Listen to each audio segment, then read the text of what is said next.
May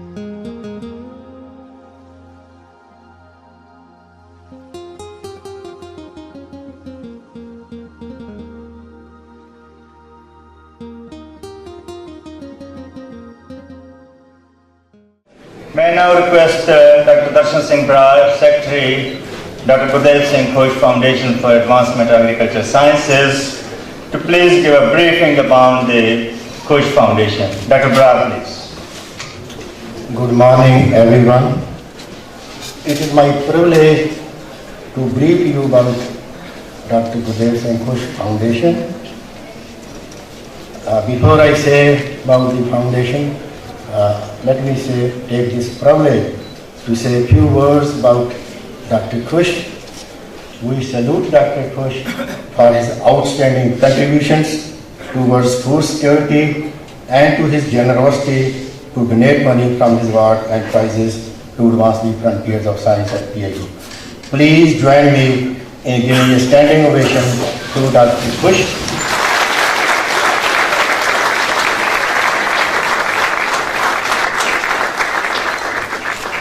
Thank you. Since PAU is the host for GS Khush Foundation, take this opportunity to invite Vice Chancellor PAU, Dr. Baldev Singh Tillo, for extending the formal welcome and introducing the speaker. Dr. Tillo, please. ਅੱਜ ਦੇ ਸਮਾਗਮ ਦੇ ਮੁੱਖ ਪ੍ਰਾਹੁਣੇ doctor Sardara Singh ਜੌਲ ਜੀ,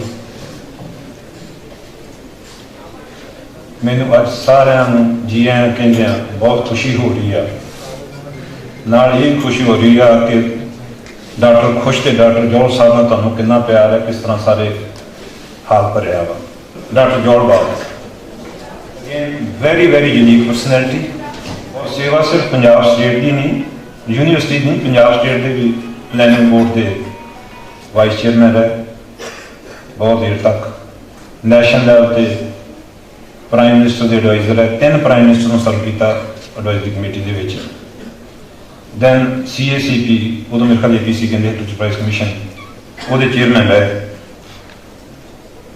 ਬਾਹਰ Ohio state university ਦੇ ਵਿੱਚ ਵਿਜ਼ਿਟਿੰਗ ਪ੍ਰੋਫੈਸਰ, ਐਡਜੰਕਟ ਪ੍ਰੋਫੈਸਰ 7-8 ਸਾਲ, FO ਦੇ ਐਡਵਾਈਜ਼ਰ ਇਰਾਨ ਤੇ ਹੋਰ ਕਈ ਮੁਲਕਾਂ ਦੇ ਵਿੱਚ। ਡਾਕਟਰ ਸਾਹਿਬ, it's a pleasure to introduce you and welcome to you once. Thank you very much.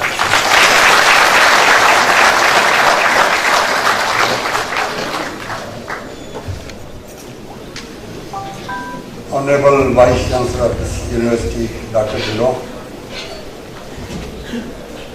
Dr. Gurdev Singh Khush, और मेरे बाकी साथी बड़े respectable sitting at the dais, the teachers of this university, students, invited guests, press, and ladies and gentlemen. I consider it as a privilege, a special privilege, for having been invited to deliver this lecture, Foundation Day lecture of the Gurdev Singh Khush Foundation. Gurdev Singh Khush is a person whom I have admired right from the stage of his studentship. Very gentle, measured speaking, humble and helpful. I compare him with a kind of a branch of a tree that is always inviting the tired birds. There is a shape. थके हारे परिंदे जब आशियाने को आए, थके हारे परिंदे जब आशियाने को आए, कभी का मन शाख को झुक जाना जरूरी है। Ladies and gentlemen, today's subject is topical in a sense that elections are going to take place in 2017 and the parties have to come up with manifestos. We have been listening to, seeing the manifestos for so many rounds of elections. Rarely the manifestos are followed after getting to power. In fact, political system operates in a way that the successful parties that can obviate, that can somehow escape from the promises made without affecting the vote bank. Our politicians do that, but they don't keep the vote bank in that sense. That's why the change is coming. Now, my purpose here is to give some of the, it is not complete, some of the policy options which can help take the rural sector from out of socio-economic stress in a considerable way. I'll start from a very simple facts which many of you know, and then come to the policy options. Now, this is the operational size distribution of the state.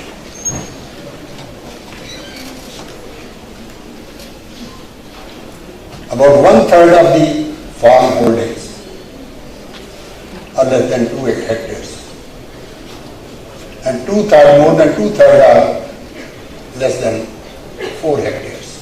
It means we are the land of small farms, marginal farms, semi-medium farms mainly.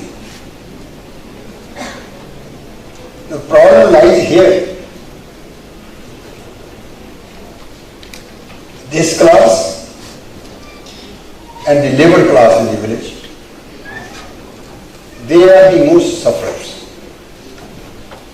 What kind of program we can give them which will get them out of the quagmires of poverty and stagnation? That's a great challenge. If we think that the farm income problems can be solved within the farm sector, forget about it. The size is too small. What can one grow that much that can meet all the social, cultural and economic liabilities of the family? We talk of high value crops, we talk of vegetables, we talk of covered agriculture. How many of them will be able to? And let's say if all of them do, where is the market? This is always a limit. I give you a story. Amarinder Singh Maharaja Patala. I was in Iran, he came there with a team. His intention was to have 20,000 hectares of land there and set up a farm. It was Shah's time and I was the advisor there. One of the members in the evening when we were having dinner, he said, "Sir, there is a great scope of okra growing here." I asked him, "Where did you see it?" He said, "In a store." How much it was? He said, 3-4 kilograms. I said, "You put 10 kilograms and see what is the price." So we look to the price as it is, but don't look to the price when it in envelope the quantity increases. So there is a scope, but very, very limited scope for that purpose. So my statement is that if you think that the farm income problems can be solved within the farm sector, it won't happen. Now, what is the effect of this?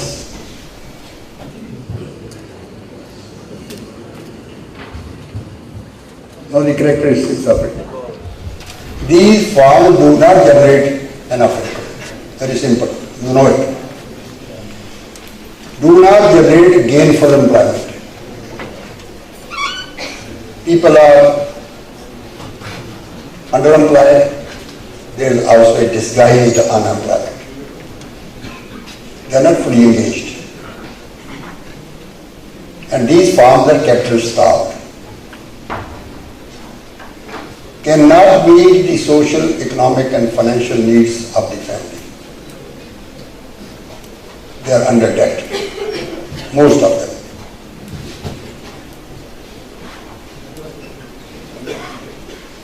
What does it mean? They are incapable of making investment. Cannot adopt improved technology. Do not have sizable marketable surplus. There is a difference between marketable surplus and marketable surplus. Whatever they market in the post-harvest period, that's a distress sale.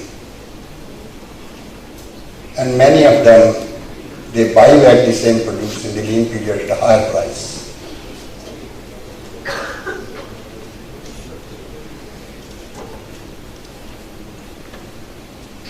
There is a disconnect between the farmers and non-farmers. You see the daily disputes. And cannot meet the person's social financial needs. In emergency, if it comes up, somebody falls sick, or there is a marriage or any function, they indulge in drugs out of frustration. Cannot afford good education and health and medical facilities. As a result, they indulge in crime of all shades, which adversely affects the social and cultural ethos. That is the scenario you have. Now, question how to get out of it. First thing is,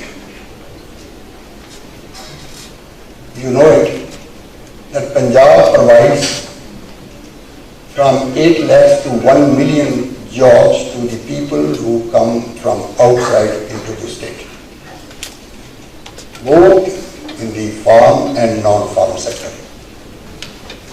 Why a few lakhs of our people are unemployed or underemployed or they are underutilized? This is a paradox. The people can come from Bihar, can come in UP, can come Rajasthan and other areas. They find the jobs. Why our people are not finding that jobs? Why that unemployment is there? The reason is that the people who come from outside, they live in under conditions in which our youth will not be able to live. They live in the shanty, chuggi chompadis. If they live in hatas, 30, 40 people with families, 1 or 2 bathrooms, hardly a latrine, and no privacy. These people earn between 4,000, 5,000, 6,000 rupees, pay rent 200 rupees each, eat out about 1,000 rupees, 2,000 rupees and send the money back to their homes. Go and see their homes there. They are in very good condition. There is no chuggi, there is no shanties, there is no slum. But slum is where the jobs are. And jobs are concentrated in a city. There is no space for the housing and no space for better living. Now then what is the answer? If a young man from the village comes to the city, he needs at least an independent home. With water, with small kitchenette. The least requirement. Because if he eats from outside, the money he earns, he will not be able to meet that cost. And saves nothing. And that level of salary or wage is not available. And even if it is available, this is not attractive. So it doesn't come to the city to take those jobs, and these jobs are taken by people who migrate from outside. What do we do? Take the job to their doorsteps so that they live in their houses and work out of their houses into the enterprises. The first step is establish clean industry in the rural areas, whether it's agro-based or it's others. I at least don't care for that. But preferably agro-based, because it can lead to processing also. Within a radius of 4, 5, 6, 7 miles, so that the person picks up his scooter, his cycle, his motorcycle, gets to his job in a day and comes back and lives in his own house. We have the examples. GNE in Badala, near Fagwada. There are 4 factories, 2 of them now shifted to the Sharper Road. This was wage employment, all the people coming from the villages working there. And in this area there is no suicide, because there is a regular flow of income in their hands. Wherever these factories are, wherever the people from the rural areas can come and work, the percope or the level of suicide is not there. Suicide is the only way when you do not have enough employment income from the farm and you have no alternative. So we have to create this farm sector as a part-time farming. Before me is the model of Japan and China. In Japan, 90% of the farmers plus, they are part-time farmers. And 90% plus their income is from the non-farm sources. They work morning, evening and during the off days. Same pattern can come here. In China, every brigade has industry in this system. One system of farm or the other. So if the industry is established and hinterland is marked, and then condition is that the industry should be clean, not polluting, non-polluting. Then if it is polluting industry, then the effluent of that industry should be treated within the 4 walls of the factory. You have an example of Basi slaughterhouse. You go there, you won't feel it's a slaughterhouse, a factory. It's laden with flowers, parts, beautiful, and if you part through the processing, it gives you a kind of a smell which is so pleasant rather than obnoxious. Factory doesn't, the meat is not touched at one stage with the hand, neat and clean. No effluent outside. Technology exists. And if there is a need to give a capital subsidy, give it.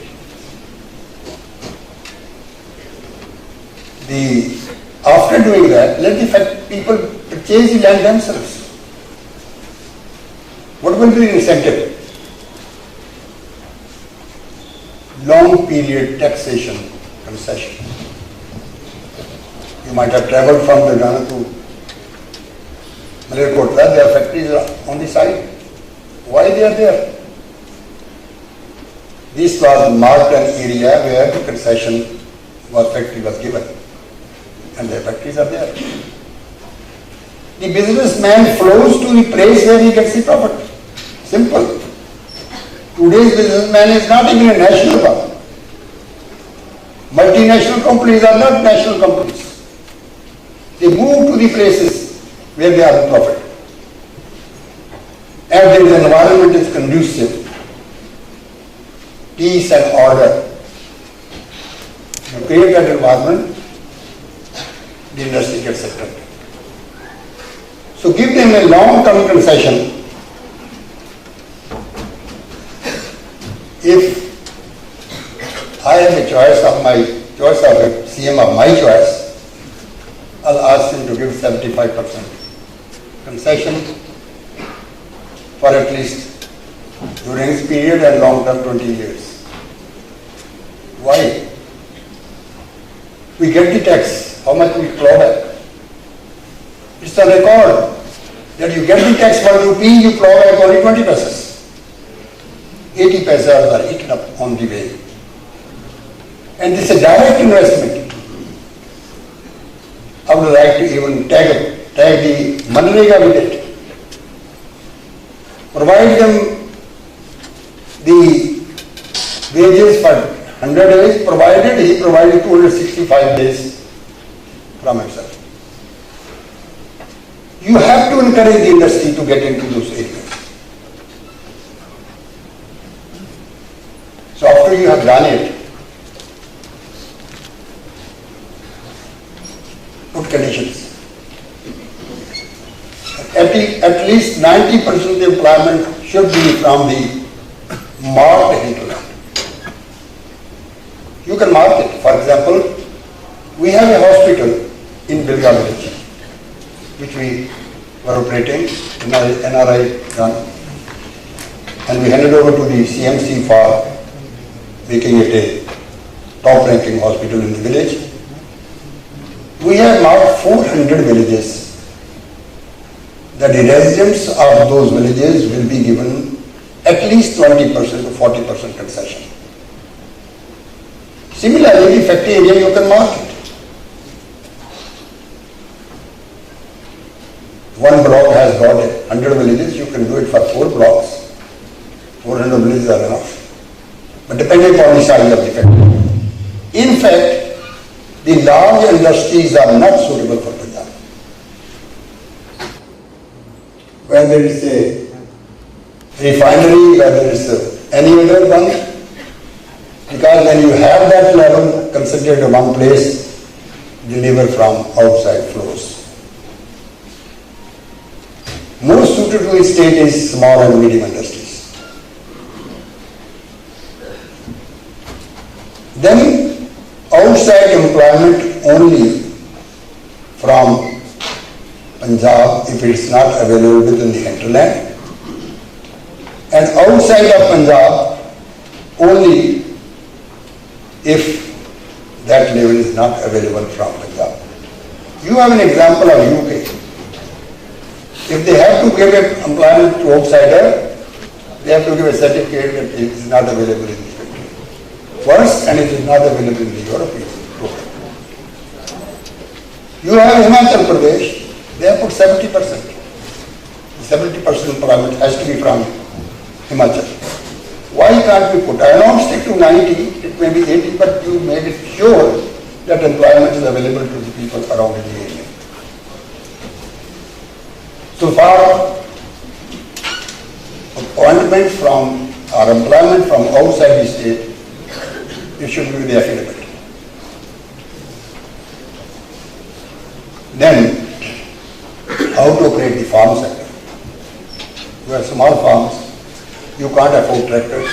If you have a tractor, you don't have the appropriate implements. Small farms especially. For them, create service centers with an easy approach alongside those factories. Service centers may be more than the factories, both in the private and public sector. First come, first served basis. All kinds of implements should be there. I'm a small farmer, I will go there, book for plowing an acre, 2 acre, 3 acre, 4 acre. Person does the job and goes. For harvest, we have combines. For small operations, family can do itself, or from the labor from the locality. That too during the off days and off hours. Now, these service centers should have all types of machineries, implements, and also inputs, fertilizers and pesticides. I'm not touching here marketing. That's a different aspect. This will be a boon for the marginal small and medium farmers. And service should be on first come, first serve basis. Now what is this happen? The person is engaged in farming, lives in the house, has a regular income, monthly income, fortnightly income. So this money he has got in his pocket regular, and there will be flow into the farm sector. He has the money for investment, he has the money for improving the technology, he has the money for meeting the social and economic needs. He is employee in a sense. Then the farm income is extra to him. And it can happen for everybody. Both the farmers, small farmers, and also the laborers and others in the village. So I am talking of the rural economy, not only agriculture in that sense. Then the person is employed, he has the income, everything. No, ladies and gentlemen, evenings are very dangerous. If you don't have a work in the evening, you are tempted to go in for intoxicants. I have the experience of working in the United Nations. This is what I learned from that place. Whiskey and all sort of drinks were very cheap. And during the day we were working, in the evening, the social entrance was with only expectations. You go there or invite them, you serve the drink, you take the drinks. At least 1/3 of the people became addicted because there's nothing to do in the evenings. Evenings are vacant, and vacant mind is a devil's workshop. So evenings have to be engaged, and that is to create playgrounds in every village. It's not a big deal. And with low-cost games like football, volleyball, basketball, etc. With one akhada, one kabaddi place, and along with put up a library of interesting books. For example, the Sahitya Academy in Delhi, which is All India Academy, in 22 languages, every year they give the award of the best book in languages. Poetry, novels, and other things. And they translate that work in every language, in 22 languages. In Hindi, Punjabi, English we can, in Punjab we can. The sets are, they're very cheap, low-cost books. All libraries can be equipped with that with the least of the cost. Very interesting books. Multiply 22 by 22, how many books they could be, even only in Punjabi. You see? So, and for several years, not in 1 year or 2 years. That can be a bloated library with quality books. This is just one. So, provide a coach in every village, if you can.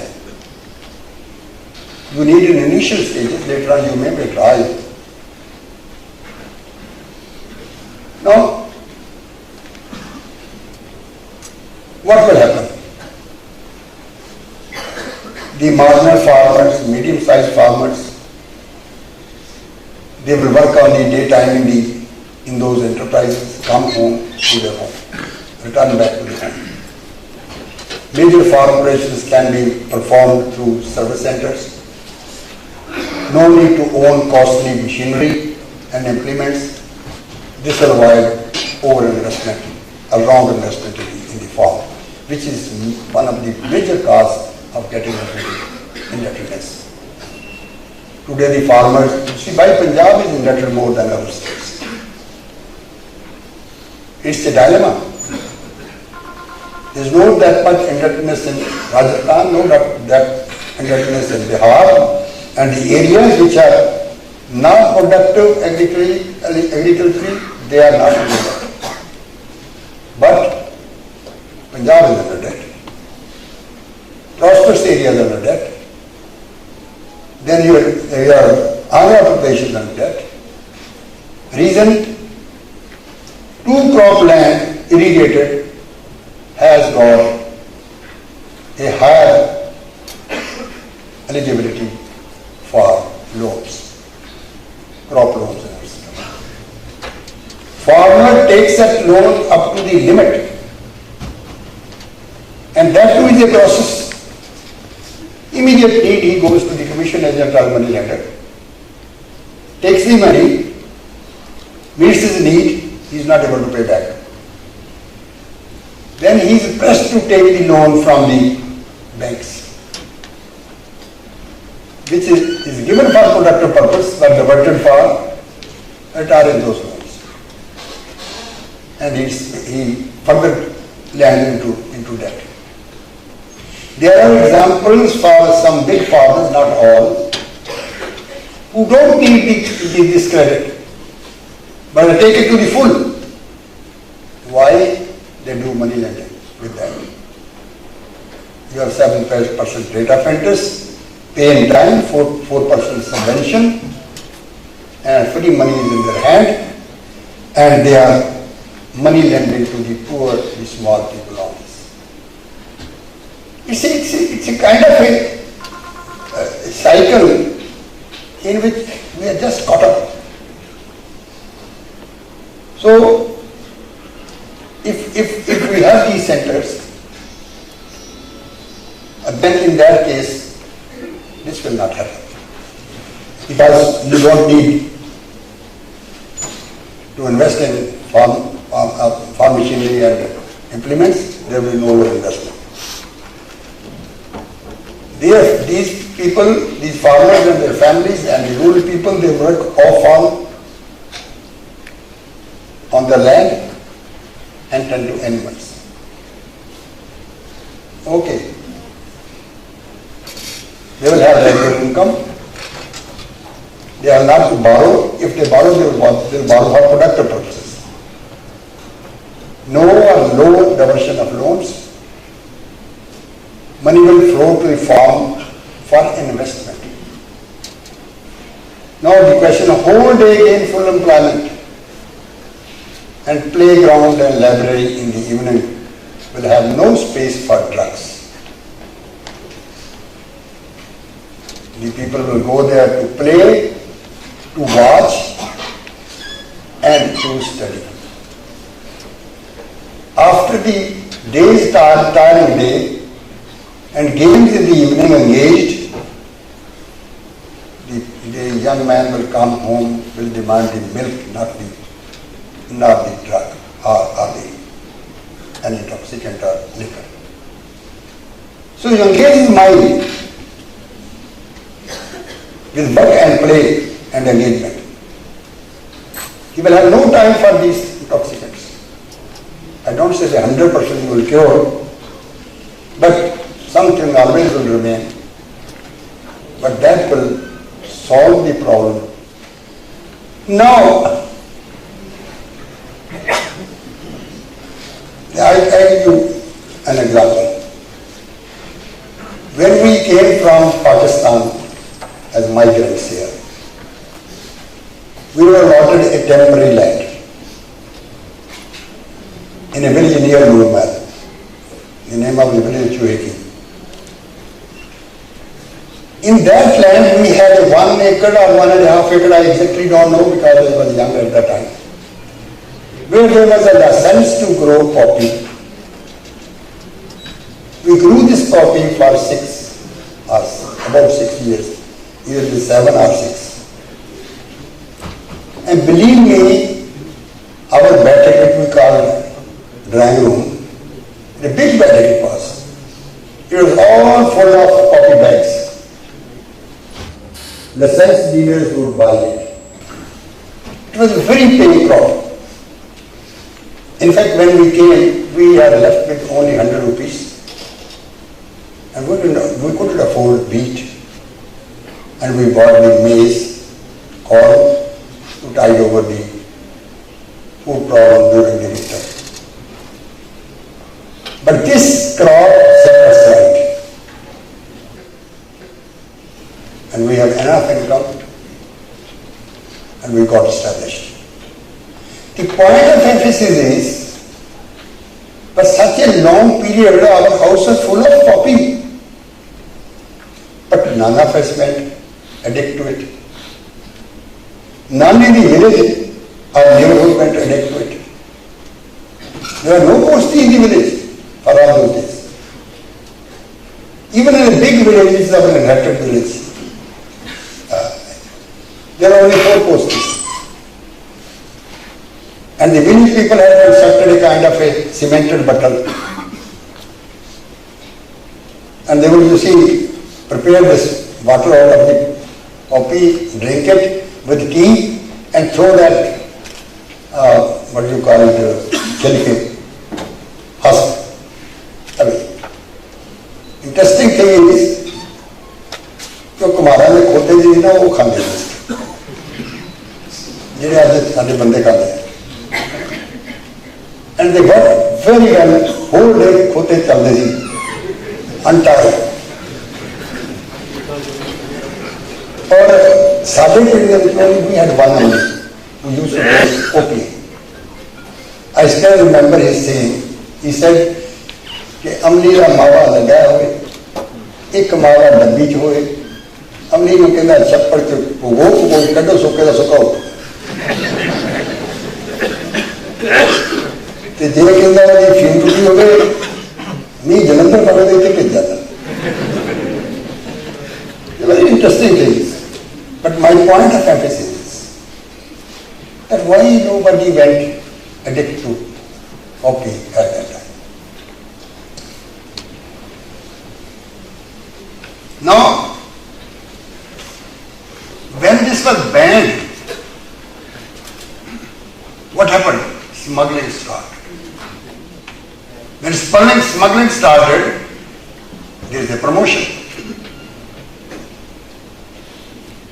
So this is, in my opinion, the drug addiction in Punjab or anywhere it is. It is a ban, smuggle, promote syndrome. If there is a no smuggling, no promotion, then drug addiction remains the least. You have the examples before you. You have this bhang, cannabis, all around it here in Punjab, everywhere.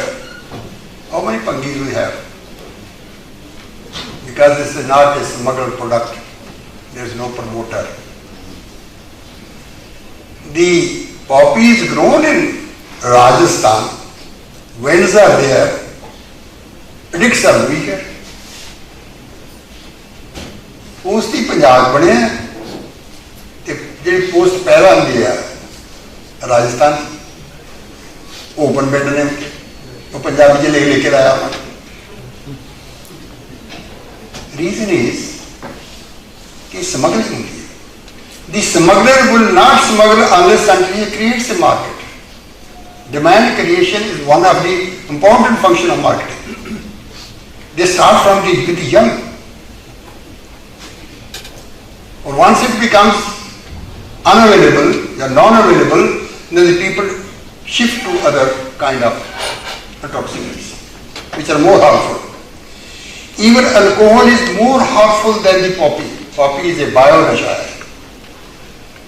It's a medicine. And if you have a stroke, have a little opium, it's over. It's a medicine, Baba. It's a painkiller. Medically we use it. It's a medicinal plant. Why not grow it as a crop and make it available to the banks? Have a neat and clean, hygienic, rather than going to the alcohol which is harmful, going to the heroin and other things which are more harmful. Or I tell you, if you were to open, there will not be posted. Many people.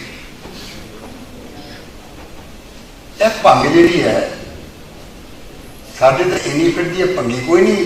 अमरीका में देवल bear में out उत्थे जहाज़ां नाल साड़ी जा रही है और भंगी उत्थे बनी जाते।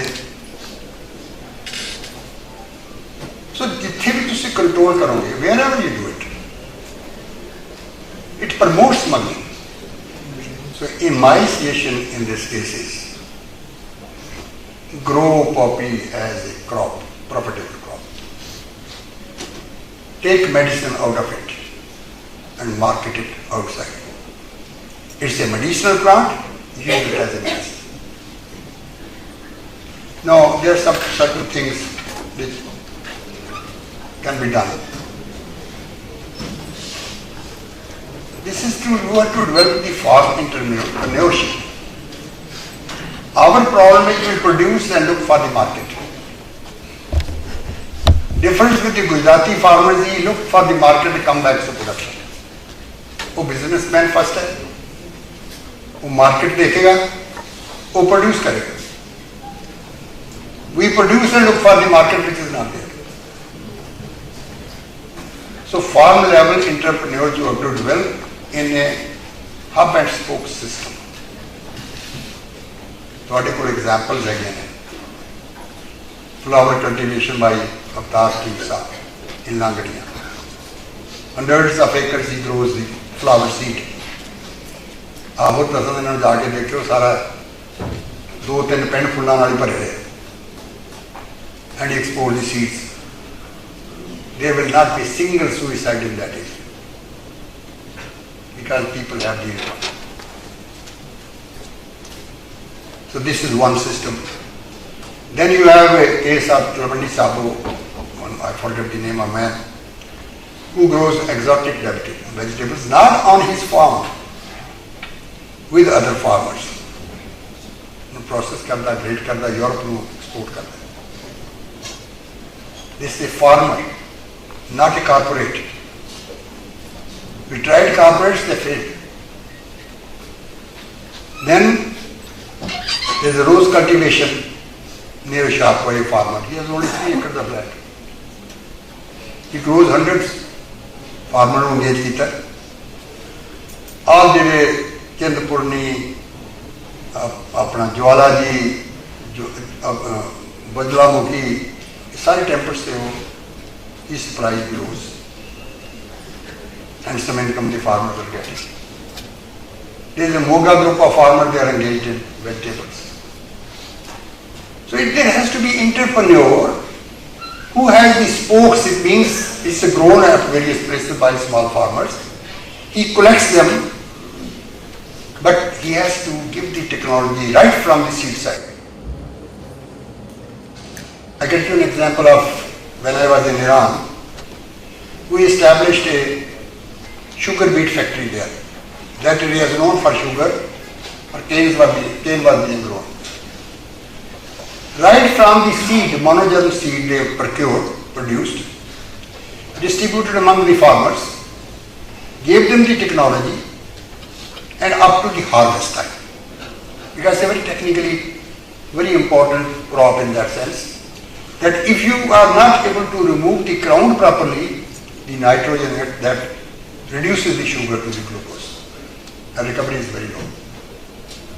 So this is that even till today it's going on, flourishing with the farmers. You have an example of Maharashtra where the sugar cane is grown. No one can grow a sugar cane without factory approving it for harvesting. They have a harvesting squares themselves. It's not the farmer who harvests. The factory harvests those cane according to its needs. Immediately they shift to the factory. That's why one reason their sugar recovery is higher.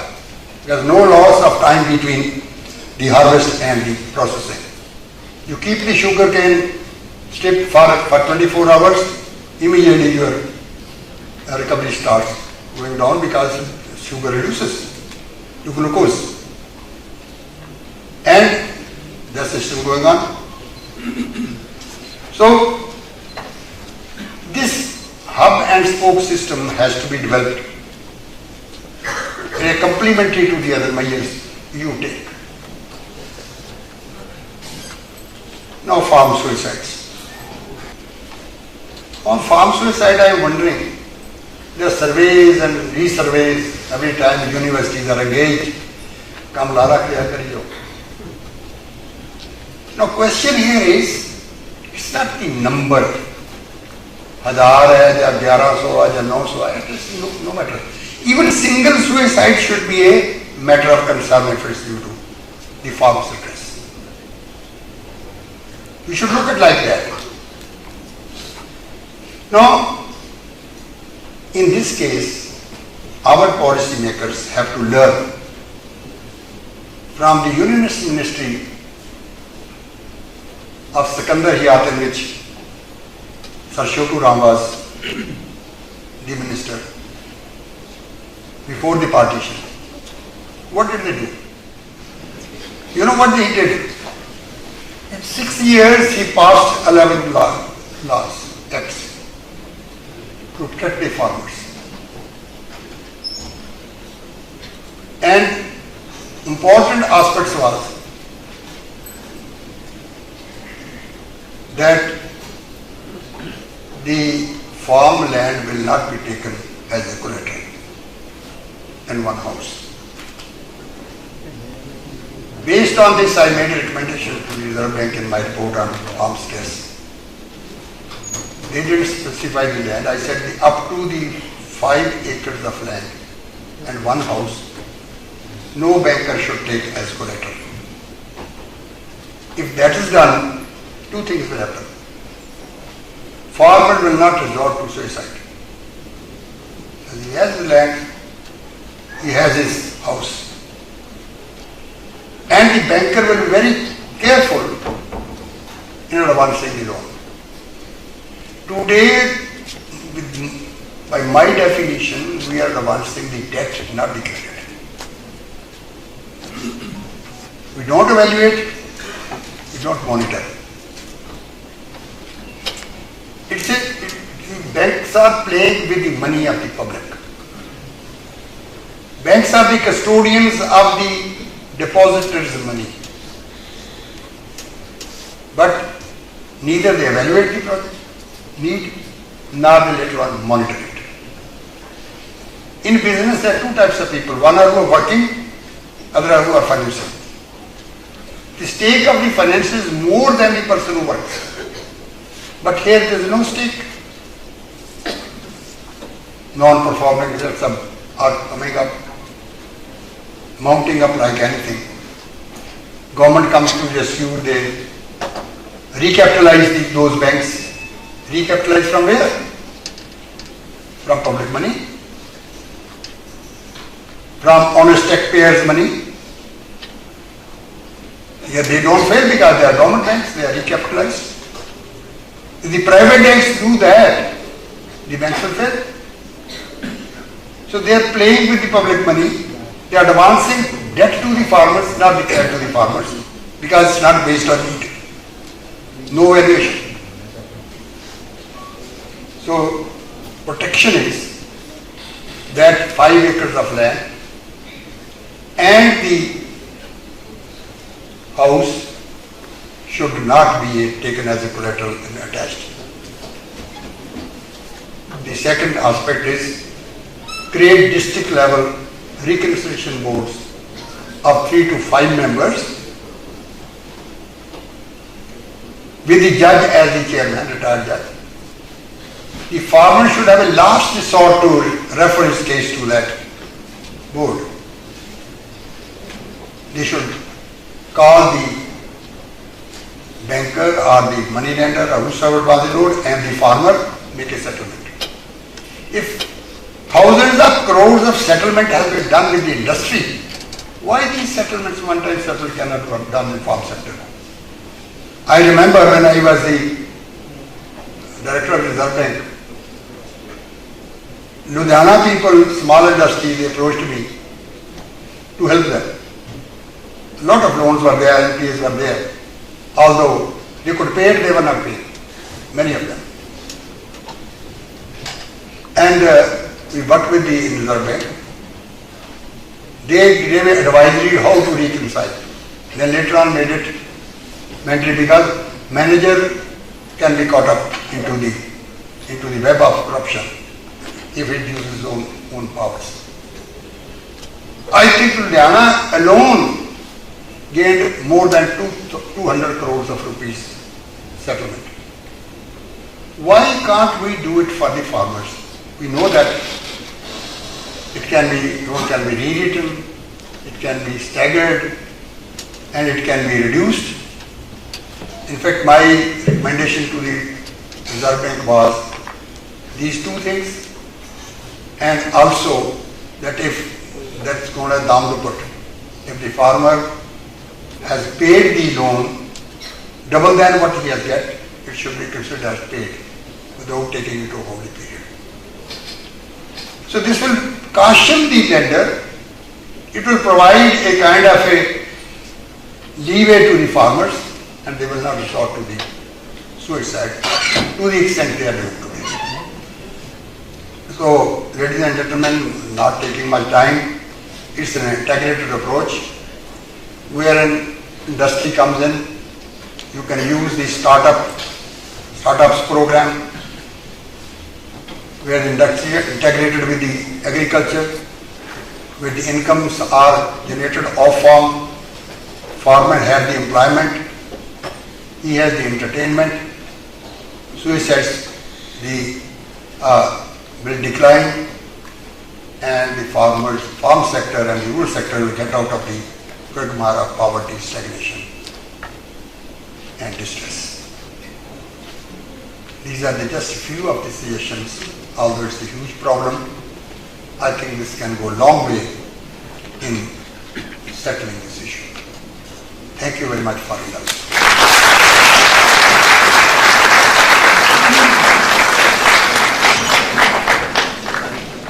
As a token of love from the foundation, may I now request Dr. Khush to please present a memento to Dr. Jawahar.